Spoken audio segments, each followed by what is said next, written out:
pagtawag para respondehin yung mga nangangailangan nating kababayan, lalo na pa mga biktima ng krimen?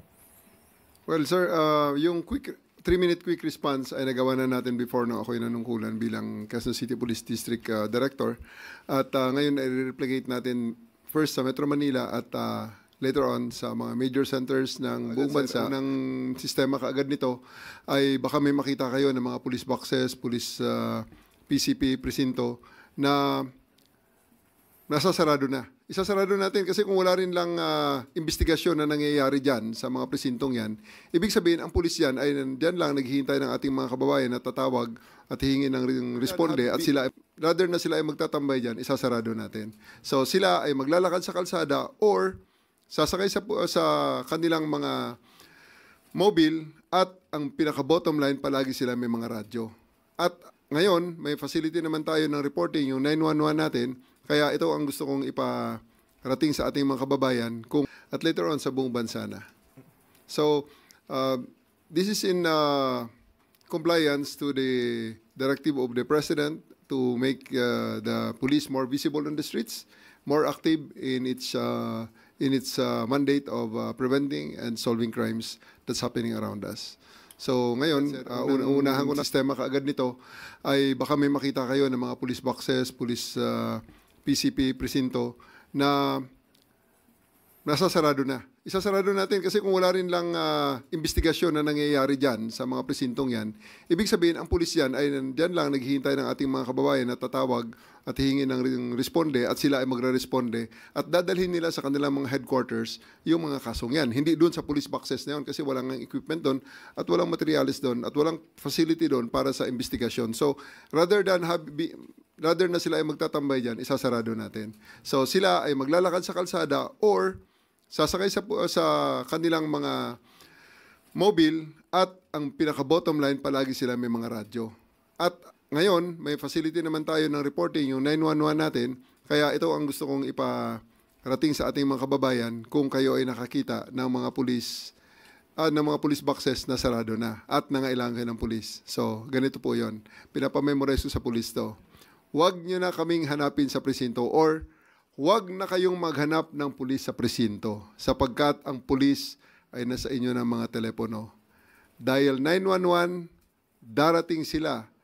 Darating kami sa loob ng 5 minuto. So, yan ang aming pact sa ngayon. Sa NCR, 5 minutes muna. No? So, huwag nyo na kaming hanapin sa mga presinto sapagkat kami ay nasa inyo ng mga telepono. Dial 911, kami ay darating sa loob ng 5 minuto. Anywhere in Metro Manila, yan ang gagawin natin in the next 1 month. Bigyan nyo kami isang buwan para magawa yan. Pero kung ngayon lang sa Quezon City, dati, nagawa na natin yan dyan with the support of the local government led by Mayor Joy Belmonte. So, sa ngayon, sa utos ng ating presidente, ni President BBM, gagawin natin lahat ng ito sa Metro Manila first and then sa buong bansa. Ang galing. Go ahead, Maris. Sir, magandang umaga po. So, yung sinasabi niyo po na bigyan kayo ng 1 buwan, pagkatapos ng 1 buwan, magiging 3 minutes na? Kasi ang title is 3-minute quick response team. 5 minutes muna because we are starting it in Metro Manila sa ngayon. Yes, I understand. After 1 month. After mga 3 months, magiging 3 minutes na yan. 3 minutes, after 3 months. Mga 3 months, 3 minutes na yan. Sir, sa iba pong issue, yung kaugnay po dun sa direktiba ninyo na paramihan ng mahuhuling mga drug suspect. Una, hindi po ba ito naglalagay ng pressure sa mga pulis na manghuli para lang may maipakitang numero? Ano po ba ang magiging basehan nito? Paano kung walang sapat na ebidensya? May quota po ba sila o benchmark na kailangan sundin? O paano nyo susukatin yung tagumpay ng isang police force or team kung halimbawa paramihan ng mahuhuling drug suspect? Maraming salamat, Maris, sa tanong na yan at this will be a very, very good time to clarify that one.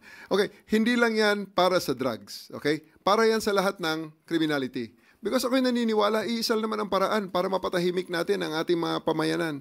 Isa lang ang paraan para mawala ang criminality dyan, para maging ligtas at maging safe ang ating mga pamayanan. Iisang paraan, alisin ang kriminal sa ating community. Priority, alisin ang kriminal sa kalsada. So kung may mga snatcher, tambay, mga nanggugulo dyan, alisin natin ang mga kriminal na yan. At para maalis ang mga kriminal na yan, iisa ang paraan. Hulihin natin. Hulihin natin. Huwag natin pabayaan. Hulihin natin, dalhin natin sa husgado. Ang simula niyan, pagka-aresto mo niyan, dadalhin mo sa piskalya, kumbinsin mo ang piskal na mayroong probable cause para mag-form ng gumawa ng information ang piskal at i-transmit sa korte para sila ay mag-start na ang trial. At the end of the day, pag na-try na sila, pwede silang mapinahan. Yun ang proseso. Okay, ngayon, paramihan. Tama yun. Dapat para magkaroon ng kompetisyon ng ating mga pulis. Sa ating mga pamayanan, titigilan tayo sa panghuhuli pag wala na tayong makitang kriminal. At kung wala ng kriminal, tapos na rin ang trabaho ng pulis dyan. Okay? So, paramihan talaga yan. Ito ang ating gusto i-emphasize dyan. Huli, hindi patay. Okay? So kahit nagaano karami dyan, kahit umabuso ang pulis dyan, pag sa tingin nila, walang basihan ng huli ang pulis, tandaan natin, human rights, basic human rights, ang right for counsel. Andyan ang ating PAW, si Attorney Persida Acosta.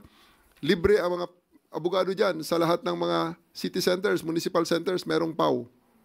Kuha sila ng PAW, asuntuhin natin ang pulis kung sa tingin nila ay nagmamalabis ang mga pulis. Pwede silang pumunta sa ating IAS. Kahapon, sinabihan ko ang ating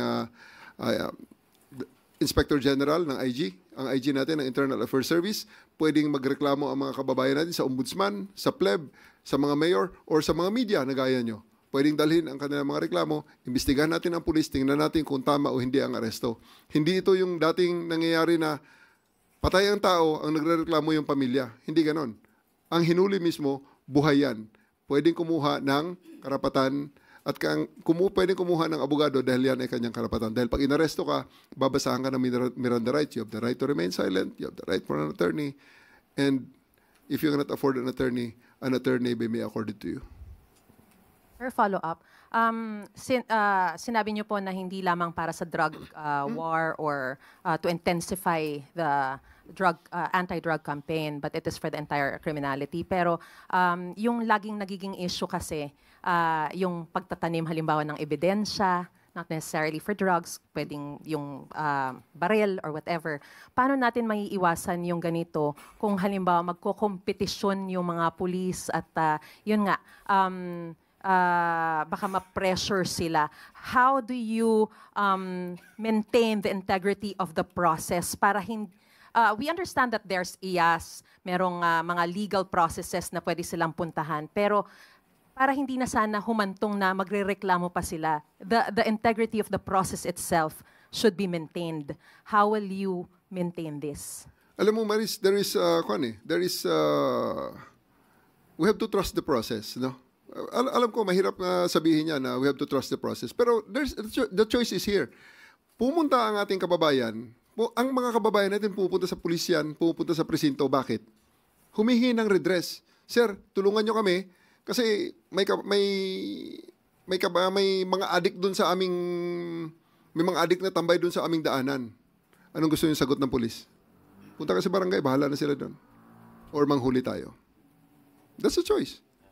No. So, ang sinasabi ko rito is that magtatrabaho ang pulis dahil ako'y naniniwala talaga ang primary na trabaho ng pulis ay bigyan ng kalutasan ang mga hinaing na idinudulog sa kanila. At marami dyan sa hinaing na idinudulog sa pulis ay redress sa paglabag ng kanilang karapatang pantao. Sila ay sinuntok, sila ay sinaksak, sila ay hinold up, sila ay ninakawan, or sila ay ginugulo sa kanilang mga community ng mga walang magawang tambay, naglalasing, daanan nila, maliit na eskinita, nakakatakot. So, yan, pag sa ganyang sistema na ang utos ng mga pulis, arestuhin nyo ang mga kriminal na yan, natural lang na maging resulta nun, dadami ang mga aresto. Ngayon, kung sa tingin naman natin, gagawin ng mga pulis na dahil may kota, walang kota ho, walang kota. Ang sa atin dyan, ang measure dyan is yung reduction and elimination of the threat in our community. Yung pag-alis ng kriminal. Walang sinasabi niya na alisin natin ang hindi kriminal, gawin natin silang kriminal. Hindi ganon. Hindi po pwede yung sasabihin na palabanin natin ang mga yan. Hindi ganon. That's crazy, no? Ang sa atin dito, gawin nating payapa ang ating komunidad. At ito ay sa pamamaraan ng pag-alis ng mga kriminal. Yung hindi kriminal, ba't mo alisin? Yung pagtatanim ng ebidensya, paano nyo lang masisiguro na hindi mangyayari ito? Hindi ko nasisigurong, hindi ko may assure sa'yo na hindi nila gagawin. Pero pag ginawa nila, i-dismiss ko sila sa serbisyo. Ikukulong ko sila for incriminatory machinations. And mind you, nung sa CIDG ako, merong naimbestigahan kami yan. Hanggang ngayon nasa kulungan, isang lieutenant colonel at siyam na NCO. Dahil sila ay naimbestigahan, nireklamo na nagplant ng ebidensya at nag-orchestrate ng isang bypass na hindi naman totoo. So, hanggang ngayon nasa kulungan. Yan ay even without the warrant of arrest and wala pang pulis sila eh. So essentially, I place them in the custodial center. Ang kanilang trabaho ay maglinis nung selda nila araw-araw. So they really cannot, unless they will resign, they cannot violate that order.